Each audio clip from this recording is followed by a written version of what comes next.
Tonight's gonna be a good night. God damn it. Quibi, you scared me. You can't just sneak up on people like that. Gosh, I told you I don't want a subscription. I already have enough streaming services. Like literally every other streaming service.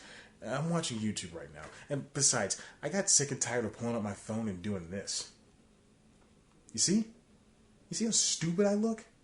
Quibi, it's been great getting to know you for 90 days, but it's time for you to back off. Stop emailing me. Stop sending me push notifications. I don't want to watch The Most Dangerous Game. I don't care how good it is or how handsome Liam Hemsworth is.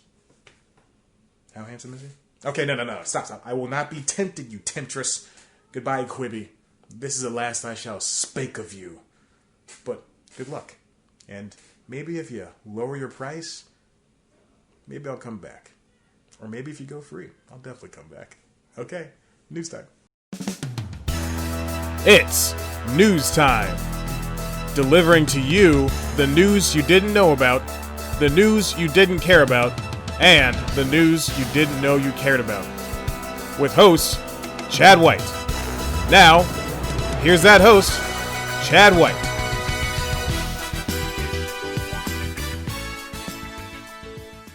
Welcome back to News Time. I'm your host, Chad White, and this is the Quibi news that you didn't know about, which explains why the episode looks like this. It's been a little over 90 days since Quibi launched, which equates to a year in streaming time. That's right, streaming service years are measured just like dog years. They could die at any time, after all. Remember CISO? Quibi launched at the worst possible time. A worldwide pandemic had just begun, and as Broadway shows, movie premieres, album drops, and every other manner of media just stopped being released, Jeffery Katzenberg and Meg Whitman's Quibi barreled forward. Although that plan would work for the likes of the movified version of Hamilton, it didn't go quite as well for Quibi. The company keeps betting on itself when no one else wants to. For instance, the biggest show on the service, a Liam Hemsworth-led thriller about hunting, I guess, is getting the Emmy push on top of a renewal and a possible movie. Plus, there are 75 shows and counting on the service, which is just too much. Just because Quibi is throwing around its weight due to its star power doesn't mean everything's hunky-dory, which is a thing no one's ever said. Things still aren't going well for the mobile-based streamer. There's trouble brewing as Quibi is expected to hit only 2 million paid subscribers by April 2021 after projections were predicted to be closer to 7.4 million. I don't have to tell you that 2 million is not good for a streamer. And those are just projections. No one could end up using this thing. And I should know, I pay for literally all the streaming services. All of them. The video folders on all of my devices have minimum 10 apps in them. I have a problem. I also have no life, so that explains a lot. So the Mobile First initiative isn't doing so hot in the software department either. After a month or two of meandering, the app was updated on the iOS side with the ability to be sent to big screens via AirPlay. A month later, casting from Androids became a feature. The app would work 80% of the time as I tried to watch the new season of Reno 911, and an iPad app was just released. Just kidding. I watched everything on the iPhone app that was blown up to the size of the iPad. Wow, that software works. But what about behind the scenes? I'm sure it's all, oh dear God, there was an email scandal? Dang it, Quibi, I trusted you. In mid-June, the Wall Street Journal dropped their second Quibi profile in as many months. Meg Whitman, the human half of the Quibi couple, was said to have wanted to drop out of the project in 2018. She told Katzenberg he treated her poorly and acted like he was above the people that he worked with. Some might say that's bad, but many would say otherwise, right, Ron? Got anything to say for the first time in your pitiful life? No? That's what I thought.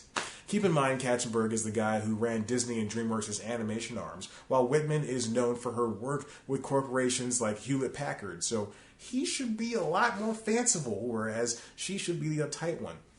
Do our jobs not define us? Am I not funny outside the show? Don't you dare answer that, Ron. The two would eventually attempt to fix the problems between them. Whitman gained more independence. Katzenberg became a nicer guy. They worked together going into this launch head on, mostly because the ad time was already purchased. However, again, Quibi is not doing well by any stretch, and now advertisers are rethinking their agreements with the streamer.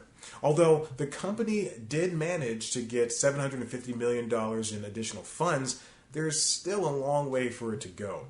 Are there regrets for the launch during the worldwide pandemic? Sure, both Whitman and Katzenberg said as much in a couple of interviews, but what happens next? How does Quibi become a household name like the streamers that came before it? An award win, or at least a nomination, could help. Select episodes of shows are being posted on YouTube, so that's cool. And execs are taking pay cuts just to conserve cash. But that might not be enough to keep Quibi boat afloat. Keep the Quibi boat afloat. Keep the Quibi boat afloat. I think I just found the title for this episode. Oh man, I can see the YouTube money not rolling in right now. Same thing for the views. Like it or not, the company might have plans in place to make life better for the app. Emmy pushes, renewing shows, great. There's got to be more than that. Katzenberg believes so, as he likens the stilted launch of Quibi to a beta. And what comes after the beta? The cuck. No, not the cuck. The cuck comes first. Well, actually, the alpha comes first. Hold on. The gamma comes next. And gamma means final, right? Or is that the omega?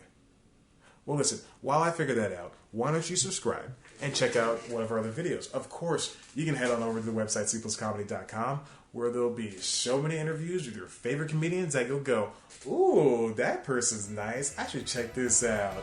You can follow us on Twitter and Instagram at Sleepless Comedy. Follow me on Twitter and Instagram at ChadLikeWhite. Like us on Facebook. Listen to the Constitutionals podcast wherever you get your podcast.